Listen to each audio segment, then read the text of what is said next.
Hey, Brian, how can we help you? So my question involves pharmaceutical drugs. Each one that I see in the market always has kind of a weird name. So my question is, when you're developing a new drug, how do you pick the name for it? Do you have have you ever thought, oh, that would be a great name for a drug? You know, I'll admit I've thought about it before, but every single commercial that I see, I've always wondered what the people are doing when they're sitting in the conference or when they're sitting in kind of like the board meeting when they have this new drug when they're about to put it on the market. And they're like, what are we going to name it? And do people just pull it out of a hat? You know, I've always wondered it. Well, you know what? I think we can find someone who can answer this question for you. All right. Thank you so much, guys. Alrighty. Appreciate your help. Scott Piergrossi is VP of Creative Development at Brand Institute.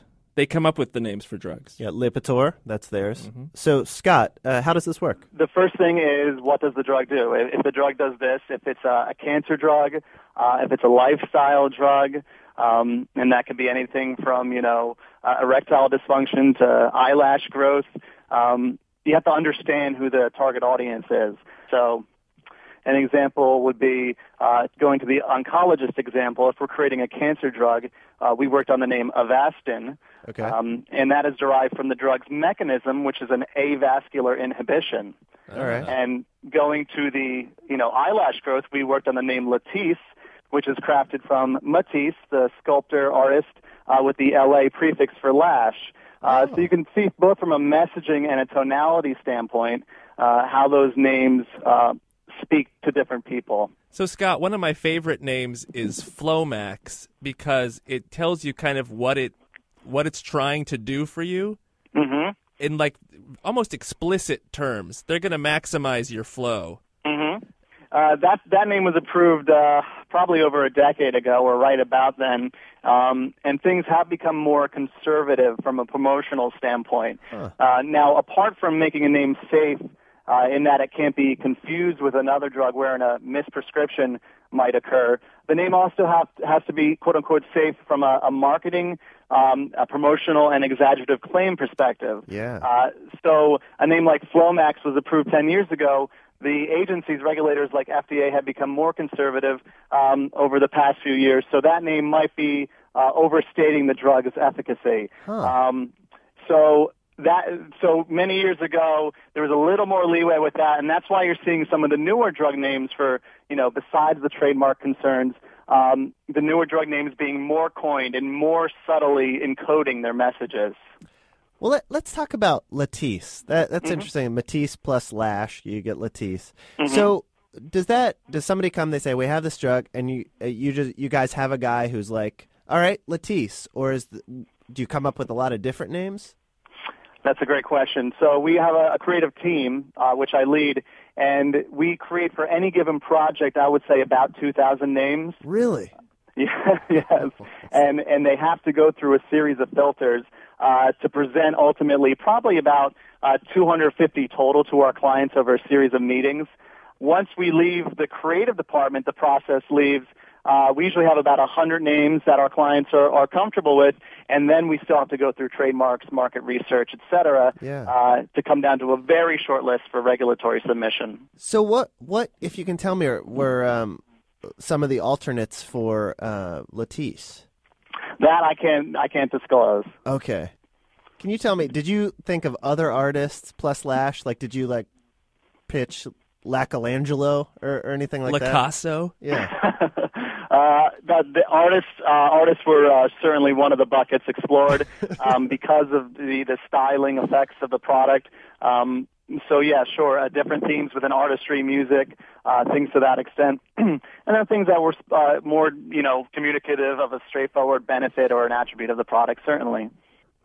Well, Scott, can I ask you? It seems like a lot of these pharmaceuticals they utilize letters that we don't often see. Like you get a lot of X's, Z's, Y's, V's. I mean, if in Scrabble you'd be dominating with these things.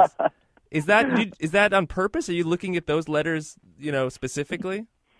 Well, there's two reasons for that. The first reason, which is less applicable today than it was 5 to 10 years ago, is the use of them amongst other trademarks. So it used to be that starting a name with an XY can make the name more legally viable, and on the same token to make it look like and sound like less other products, also promoting the chance for possible approval.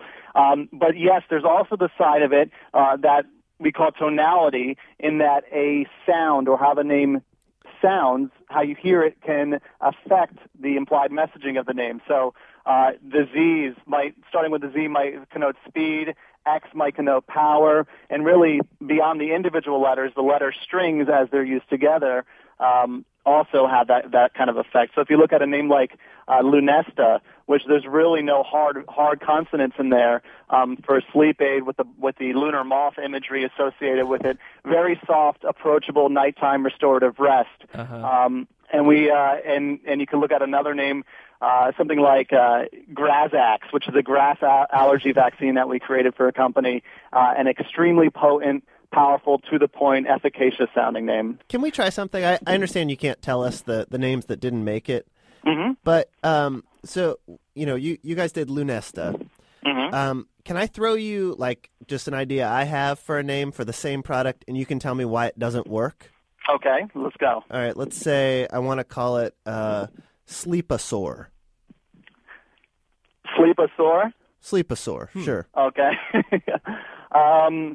Well, I can't say that wouldn't work. It might fail the quote-unquote marketing check for the marketers wanting to get out there and promote it. Yeah. But the word sleep might be looked at as an implied message of efficacy because any product isn't going to work on everybody. So that might be reviewed from a somewhat promotional standpoint. I'm not saying that name would definitely get rejected, because if it was indicated for as a sleep aid, it might have potential. And usually that might be a little long if I count out the letters, but we usually talk 9 letters or less. Okay. But I don't think technically that's definitely going to get shot down. I will say, as I said it out loud, I was just kind of spitballing, and as I said it, I realized about a second later that it might make you think of bed sores. It might, or dinosaur. Yeah, That's what I was thinking. You'd have an automatic logo right there.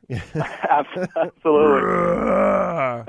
Which doesn't make you think sleep, though, does it? No. And these are things that we do have to contend with when we're presenting names, is personal associations that we have to help keep clients on task. What is personal and what is likely shared by the population at large? Is there, in your industry, is there like a cautionary tale that everybody knows that is a guiding, example for you guys and what not to do? Well, is the Chevy Nova, which had exposure in Latin American markets, and in Spanish, Nova means doesn't go, and it's a car. So that's kind of the case study in linguistics as being an important step. You'll see what we call dual trade names globally. So in Europe it's this, in the U.S. it's this, because linguistically it is inappropriate in a specific language. Is there something that comes to mind that we know as one thing here that is different elsewhere? Just an example. From a linguistic standpoint, I'd have to do some checking, but I can speak of from a promotional standpoint, everybody in the U.S. or most people probably know Rogaine, the brand. Yeah. And most other countries, it's called Regain. And FDA said that is making a claim to its efficacy, so it had to be called Rogaine here. Everywhere else, it's Regain. So that's an example of dual trade name from a promotional standpoint. So they wanted to call it Regain here, but they couldn't? Exactly. Wow. That's amazing. Yeah. Well, Scott, this has been great. Thank you so much for your time and for your patience with all our questions. I'm happy to help, and if there's anything else, just ask.